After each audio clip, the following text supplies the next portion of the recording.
আসসালামু আলাইকুম বন্ধুরা, এই ভিডিওতে আমি দেখাবো সিএসএস সিলেক্টর। সিএসএস সিলেক্টর লেখার জন্য এখানে কিছু লরেমের ওয়ার্ড নিয়ে এখানে রিলোড দিই। আমরা এখানে আরেকটা ডিপ নিয়ে নিচ্ছি। এরপরে এখানে লরেমের কিছু ওয়ার্ড লিখে দেব, LORME লরেম। এখান থেকে কিছু ওয়ার্ড আমি মুছে দিই, অতটা ওয়ার্ড আমাকে লাগবে না, ডিলিট করে দিই। হ্যাঁ, এখানে যদি সেভ করে আমি রিলোড করি, দেখেন আরেকটা ওয়ার্ড চলে এসেছে। আমরা চলে আসলাম style.css। আমরা এখানে সিএসএস লিখব। তো আমি এটার উইডথটা বাড়িয়ে দিতে চাচ্ছি। প্রথমে আমি ডিপ ট্যাগটা লিখে নিলাম, কারণ আমাদের লেখাগুলো ডিপ ট্যাগের ভিতরে আছে। তো আমি ডিপ ট্যাগটা আমি এখন স্টাইল করব। ডিপ ট্যাগের উইডথটা লিখে দিচ্ছি। এখানে উইডথ দিই 200 পিক্সেল। 200 পিক্সেল দেওয়ার পরে আমি যদি রিলোড দেই তাহলে কিন্তু দেখাবে না। দেখেন বন্ধুরা, আমি 200 পিক্সেল দিয়ে এখন রিলোড দিব।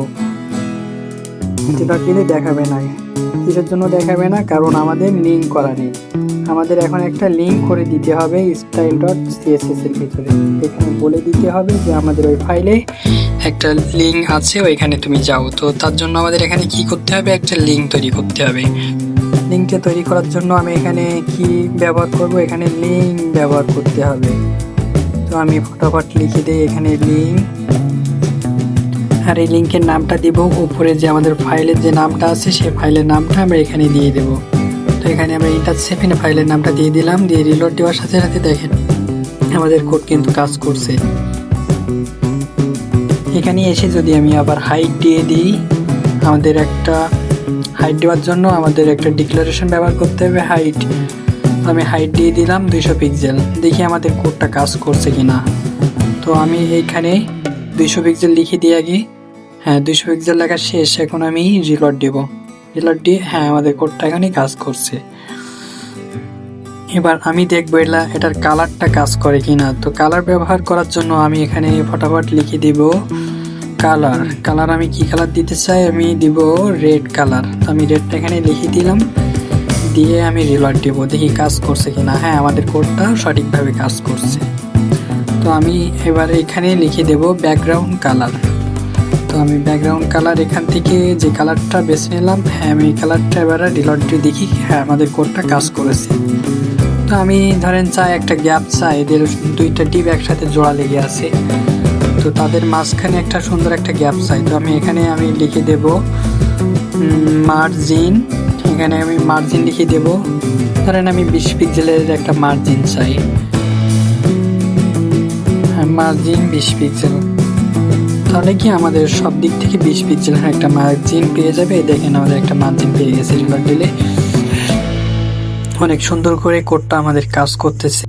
আমি যদি আমার এখানে ফার্স্ট ডিপটা যদি স্টাইল করতে চাই, সেক্ষেত্রে কি কি করা যেতে পারে? আমি এখানে ক্লাস ব্যবহার করব। তো ক্লাস ব্যবহার করার জন্য আমি ডিপের ভিতরে ওখানে ক্লাস লিখে দিলাম। ফার্স্ট নামে একটা ক্লাস নিচ্ছি আমি, ফার্স্ট।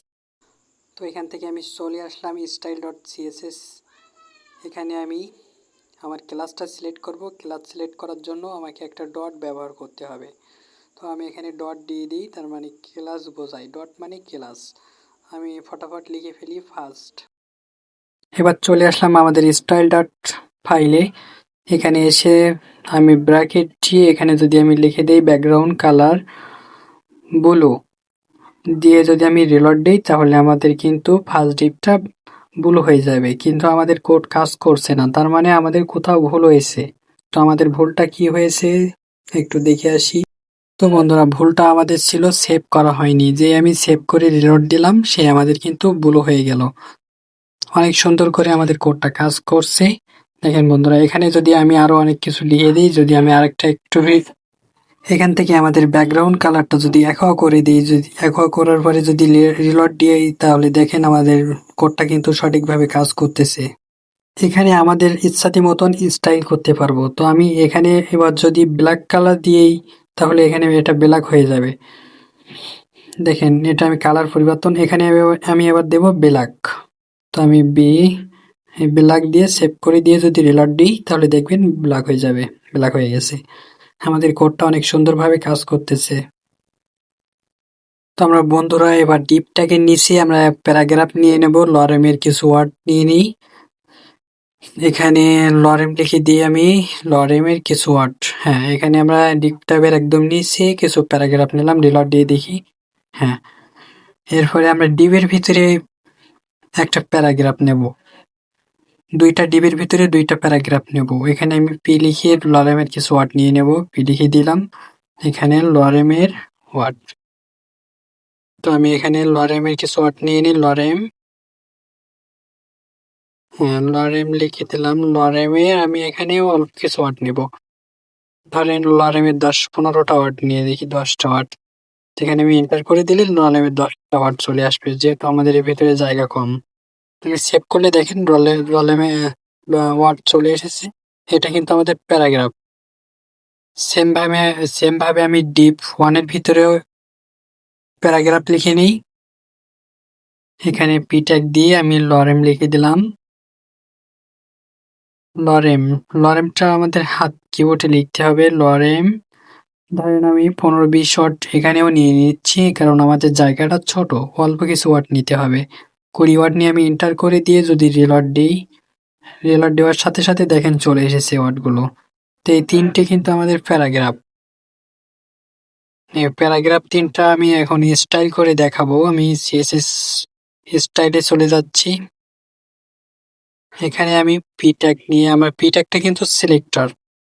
গত পূর্বের ক্লাসে আমি তোমাদেরকে, তো আমি যদি এখানে প্যারাগ্রাফের স্টাইল দিতে চাই, আমাদের সিলেক্টর হলো পি। পি আমি কার্লি ব্রেসেস দিয়ে এখানে আমি কালারটা দিয়ে দেব, কালার, COLOR কালার। তো আমি যে কালারটা চাই এখান থেকে আমি একটা কালার বেছে নিব। তো বন্ধুরা কি কালার বেছে নিতে পারি, ব্লু না কি নেব? আচ্ছা আমি এই কালারটা বেছে নিলাম। না না, আমি এখান থেকে নিচে থেকে একটু ভালো কালার বেছে নিই। নিয়ে আমি যদি Ctrl+S+ সেভ করে রিলোড দিই, দেখেন লাল লাল হয়ে গেছে, সুন্দর দেখাচ্ছে। সবকটা প্যারাগ্রাফ কিন্তু আমাদের লাল হয়ে গেছে। আমাদের নিচে একটা প্যারাগ্রাফ আছে আর দুইটা ডিবির ভিতরে দুইটা প্যারাগ্রাফ, সব কয়টার কালার একই হয়ে গেছে। তো আমি যদি একটা, যে কোনো একটা যদি করতে চাই, ধরেন আমি ধরেন আমি ওই নিচের প্যারাগ্রাফটার আমি কালার দিব অন্য কালার, তো সেইভাবে আমি কিভাবে দিব?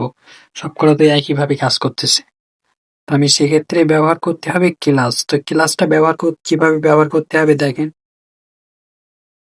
আমরা এবার দিয়ে দেবো ফন্ট সাইজটা, এখানে যদি দিয়ে দিই, দিয়ে রিলোড দিয়ে দেখেন একটু বড় হয়ে গেছে। তো আমরা সাইজ অনুযায়ী ফন্ট সাইজটা দিয়ে দেব। এখানে ফন্ট সাইজটা আমি কমিয়ে দেব, 50 পিক্সেল থেকে আমরা 20 পিক্সেল করে দেব। হ্যাঁ, দিয়ে যদি সেভ করি রিলোড দিই, হ্যাঁ এবার আমাদের ট্যাক্সগুলো ঠিক আছে, আমাদের কোডগুলো ঠিকভাবে কাজ করতেছে। তো আমি এখানে একদম নিচের প্যারাগ্রাফটায় একটা কালার দিতে চাই, তার জন্য আমাকে একটা ক্লাস ব্যবহার করতে হবে। ক্লাস ব্যবহার করার জন্য আমি সোজা আমার কোডে চলে যাচ্ছি। তো এখানে এসে আমরা পিয়ার নামে একটা ক্লাস নিয়ে নিলাম। ক্লাসটা নেওয়ার পরে আমরা সোজা চলে যাব সিএসএস স্টাইল ফাইলে। তো আমরা এখানে ক্লাসটা কপি করে নিই। হ্যাঁ, Ctrl+C করে কপি করে নিলাম। নেওয়ার পরে আমরা সোজা চলে যাব স্টাইল ফাইলে। এখানে এসে আমরা ক্লাস সিলেক্ট করার